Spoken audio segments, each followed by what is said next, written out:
ರಾಷ್ಟ್ರೀಯ ಮತದಾರ ದಿನಾಚರಣೆ ಕಾರ್ಯಕ್ರಮವು ಕಾರ್ಕಳದ ಭುವನೇಂದ್ರ ಕಾಲೇಜಿನಲ್ಲಿ ನಡೆಯಿತು. ಕಾರ್ಕಳ ತಾಲೂಕು ಆಡಳಿತ ಮತ್ತು ಸಹಾಯಕ ಮತದಾರ ನೋಂದಣಿ ಅಧಿಕಾರಿ ಹಾಗೂ ತಾಲೂಕು ಕಾನೂನು ಸೇವೆಗಳ ಸಮಿತಿ ಕಾರ್ಕಳ ಜಂಟಿ ಸಹಯೋಗದೊಂದಿಗೆ ಕಾರ್ಯಕ್ರಮವನ್ನು ಆಯೋಜಿಸಲಾಗಿತ್ತು. ಕಾರ್ಯಕ್ರಮವನ್ನು ಹಿರಿಯ ಸಿವಿಲ್ ನ್ಯಾಯಾಧೀಶರು ಹಾಗೂ ಕಾನೂನು ಸೇವೆಗಳ ಸಮಿತಿ ಅಧ್ಯಕ್ಷೆ ಅಮೃತಾ ಎಸ್ ರಾವ್ ಉದ್ಘಾಟಿಸಿದರು.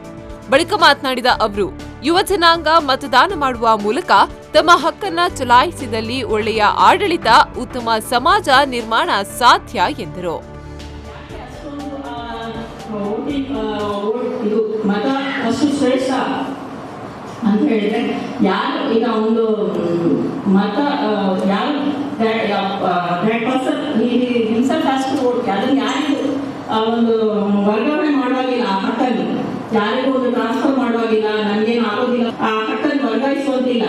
ಮತ್ತೆ ಒಂದು ಯಾವ ಭೇದ ಭಾವನೂ ಇಲ್ಲ. ಯಾವ ಜಾತಿ, ಯಾವ ಧರ್ಮ, ಯಾರೇ ಆಗಿರಲಿ ಅಥವಾ ಶ್ರೀಮಂತ ಆಗಿರಲಿ ಬಡವಾಗಿರಲಿ, ಅಲ್ಲಿ ಪಾರ್ಶಾಲಿಟಿ ಇಲ್ಲ. ಎಲ್ರಿಗೂ ಒಬ್ಬರಿಗೆ ಒಂದೇ ಕೊಟ್ಟು, ಆ ಶ್ರೀಮಂತ ನಾನು ಸ್ವಲ್ಪ ದುಡ್ಡು ಕೊಟ್ಟು ಜಾಸ್ತಿ ಹಾಕ್ಬೋದು, ಆದರೆ ಇದೇ ಸಂದರ್ಭದಲ್ಲಿ ಭುವನೇಂದ್ರ ಶಾಲೆಯ ದೈಹಿಕ ಶಿಕ್ಷಕರಾದ ಸಂಜಯ್ ಕುಮಾರ್ ಯುವ ಮತದಾರ ಹಾಗೂ ವಿದ್ಯಾರ್ಥಿಗಳಿಗೆ ಪ್ರಮಾಣ ವಚನ ಹಾಗೂ ಬೋಧನೆಯನ್ನ ನೀಡಿದರು.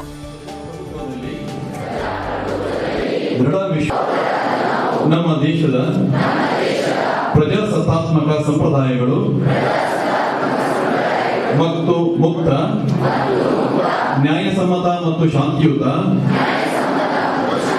ಚುನಾವಣೆಗಳ ಘನತೆಯನ್ನು ಎತ್ತಿ ಹಿಡಿಯುತ್ತೇವೆ ಎಂದು ಮತ್ತು ಪ್ರತಿಯೊಂದು ಚುನಾವಣೆಯಲ್ಲಿ ಹೊಸ ಮತದಾರರಿಗೆ ವೋಟರ್ಸ್ ಐಡಿಯನ್ನ ವಿತರಿಸಲಾಯಿತು.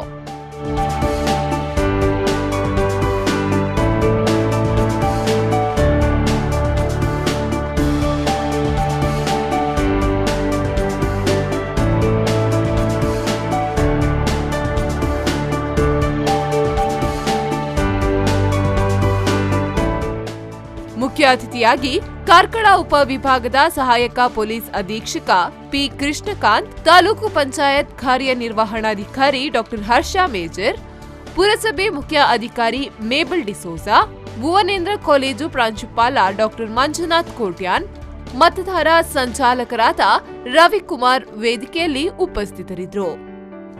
ಕೆಎಂ ಖಲೀಲ್, ವಿ4 ನ್ಯೂಸ್ 24/7 ಕಾರ್ಕಳ.